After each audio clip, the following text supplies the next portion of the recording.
ব্যক্তিগত অভিজ্ঞতাৰ আধাৰত জীৱনৰ 30টা নিয়ম মই শিকিছোঁ আৰু পালন কৰোঁ। আপুনিও পালন কৰি চাব পাৰে। নকৰিলেও নাই, এবাৰ শুনাতনো কি ক্ষতি? শুনি চাওক, কিজানি জীৱনত ক'ৰবাত উপকাৰ হয় বা।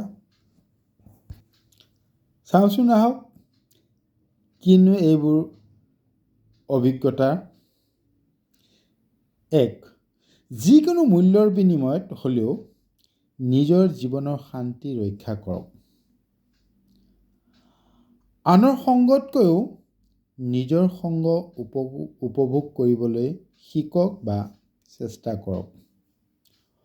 মৰম, সন্মান, প্ৰশংসা আৰু মনোযোগৰ বাবে কেতিয়াও ভিক্ষা নকৰিব। সদায় মনত ৰাখক, আপোনাৰ অনুশাসনে প্ৰেৰণাক পৰাস্ত কৰে। মই সকলো জানোতকৈ মই একো নাজানো, এই মনোভাৱ গ্ৰহণ কৰক।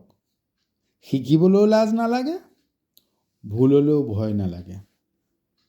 6. খৰচ কৰাতকৈ অধিক সঞ্চয় কৰাত গুৰুত্ব দিয়ক। সি লাগিলে বাক্য, ধন, সময়, শক্তি যিয়েই নহওক। 7. আপোনাৰ স্বাস্থ্য হৈছে আপোনাৰ আটাইতকৈ মূল্যৱান সম্পদ। স্বাস্থ্যৰ প্ৰতি চকু ৰাখক। 8.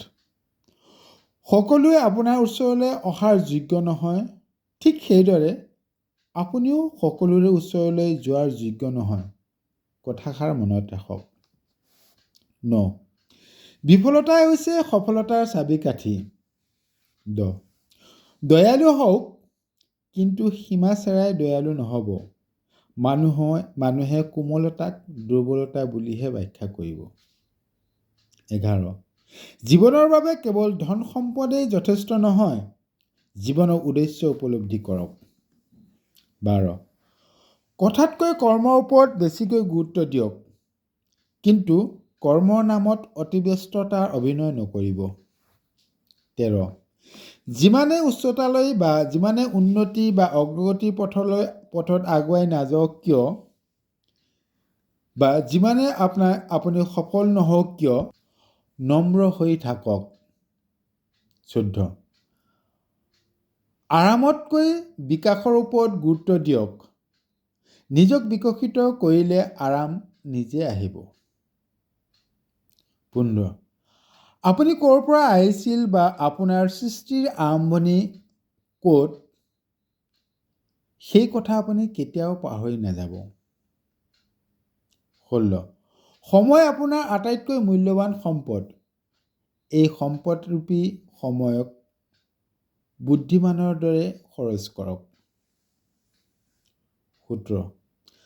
আপোনাৰ পটভূমি বা আপোনাৰ সমস্যা আনে বুজিব বা আনৰ দ্বাৰা সমাধান হ'ব বুলি ভুল নকৰিব। এনে আশা কেতিয়াও নকৰিব। আপোনাৰ জীৱনৰ সুখ বা আপোনাৰ নিজৰ সুখৰ বাবে আপুনি সদায় নিজেই দায়বদ্ধ। এই কথা আপুনি সদায় মনত ৰাখিব।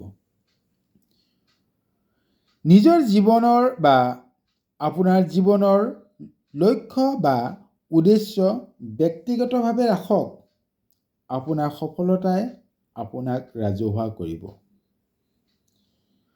আপুনি আপোনাৰ আৱেগ আয়ত্ব কৰক বা নিয়ন্ত্ৰণ কৰক, অন্যথা আপোনাৰ আৱেগে আপোনাক নিয়ন্ত্ৰণ কৰিব। কমকৈ ব্যাখ্যা কৰক বা কমকৈ কওক, কিন্তু বেছিকৈ পৰ্যবেক্ষণ কৰক। মনত ৰাখিব, প্ৰতিটো প্ৰতিক্ৰিয়া আপোনাৰ মনোযোগৰ বা গুৰুত্বৰ যোগ্য নহয় বা নহ'বও পাৰে। অপপ্ৰচাৰ বা পৰচৰ্চা পৰিহাৰ কৰক। ই আপোনাৰ মানসিকতাক বিষাক্ত কৰি তোলে। অনুকূল পৰিস্থিতিত মিছা তৰ্কত লিপ্ত হোৱাতকৈ নীৰৱে আঁতৰি থাকিবলৈ শিকক। শিক্ষা জীৱনৰ বাবে প্ৰস্তুতি নহয়, জীৱনেই শিক্ষা। সেয়েহে কৌতূহলী হৈ থাকক আৰু শিকিবলৈ এৰি নিদিব। খন্তেকীয়া আনন্দৰ সলনি দীঘলীয়া শান্তিৰ পথ বাছি লওক।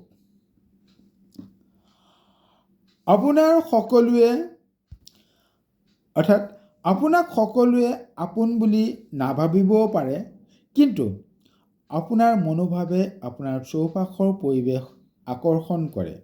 মনত ৰাখিব, বৃদ্ধি হ'লে প্ৰায় অস্বস্তিৰ দৰে অনুভৱ হয়। গতিকে আপোনাৰ সীমা আপুনি নিজেই নিৰ্ধাৰণ কৰক। আপুনি নিজক নিজৰ আবেষ্টনীৰ মাজত ৰাখক। নিজক নিয়ন্ত্ৰণ কৰাৰ দায়িত্ব আনক নিদিব। দেৰি হ'লেও প্ৰক্ৰিয়াৰ ওপৰত আস্থা ৰাখক, প্ৰতিক্ৰিয়াৰ ওপৰত নহয়।